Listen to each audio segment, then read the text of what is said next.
on Friday. Thank you. I got my hands full, but thanks.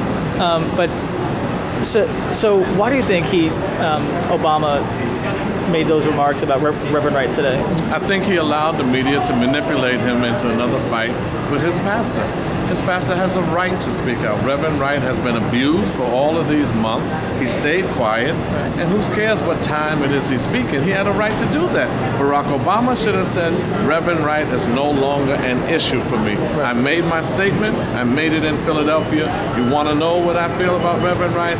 Refer people back to his statement. Now I'm talking about how I can get some quality health care, end this war, stop the police for terrorizing black communities across the country, do something about Katrina. He should stick to his campaign issues. He does not have to respond to another Reverend Wright question.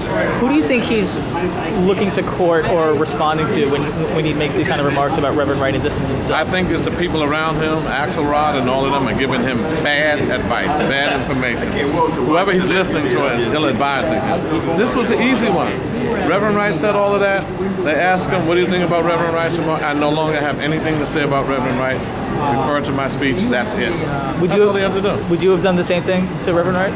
To what? To Reverend Wright? You're talking to Charles Barron. If I was Reverend Wright, I would say Reverend Wright be president. I would let him run instead of me. No, I agree with Reverend Wright. Goddamn America and all that stuff. Well, Martin Luther King said that. Do you know that the speech that Martin Luther King, the sermon that Martin Luther King was going to make before he died was, is America going to hell? That's the speech Martin Luther King was going to make. You do some research on Martin Luther King and listen to his scathing attacks on the American government, whether it was he was against the war in Vietnam or because of what they're doing and domestically. Reverend King had a lot of scathing remarks about America. He's talking about America's policies. He's talking about the American government, not the American people. So when he says that, plenty of preachers have said that and worse. Thank you so much for all your. Take care.